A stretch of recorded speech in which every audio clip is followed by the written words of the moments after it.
प्रमाण मराठीसह आपल्या बोलीभाषांमध्येही गोडवा आहे, मात्र प्रमाण भाषाने किंवा इंग्रजीच्या अवास्तव आग्रहामुळे माय मराठीला समृद्ध करणाऱ्या बोलीभाषा संपून जाऊ नयेत यासाठी प्रयत्न करण्याचं आवाहन मुख्यमंत्री एकनाथ शिंदे यांनी आज केलं।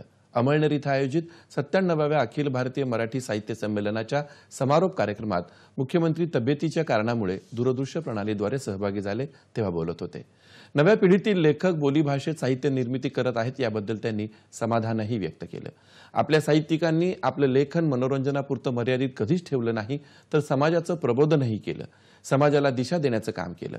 मराठी साहित्याची चळवळ ही समाजमन जागवणारी आणि समाजाला नैतिकतेचं भान देणारी आहे, असे गौरवोद्गार त्यांनी काढले।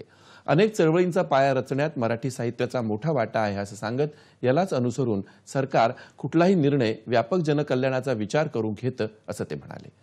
मराठी भाषेसाठी आणि मराठी साहित्याला प्रोत्साहन देण्यासाठी सरकार अनेक पावलं उचलत आहे असंही मुख्यमंत्र्यांनी सांगितलं।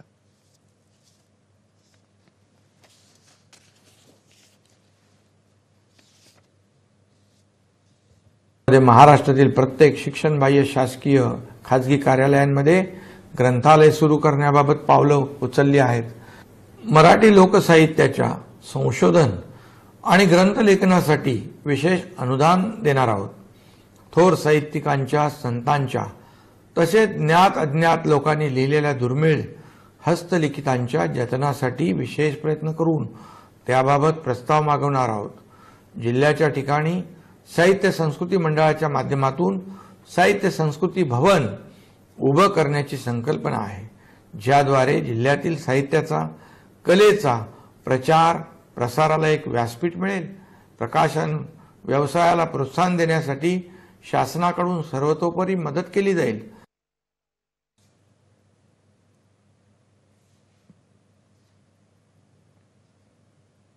या समारोप समारंभाला संमेलनाध्यक्ष प्राध्यापक रवींद्र शोभणे यांच्यासह अनेक मान्यवर उपस्थित होते।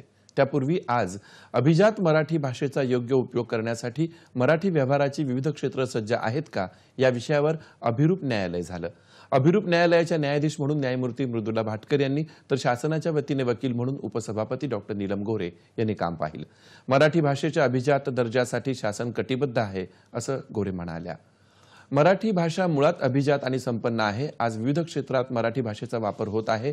शासकीय पातळीवर मराठी भाषेच्या अभिजात दर्जासाठी सर्वतोपरी प्रयत्न केले जात आहेत, मात्र मराठी भाषक मराठी भाषेचा वापर कमी करतात। मराठी भाषेचा न्यूनगंड काढून टाकून मराठी भाषा बोलली गेली पाहिजे आणि वाचली गेली पाहिजे असं मत त्यांनी व्यक्त केलं।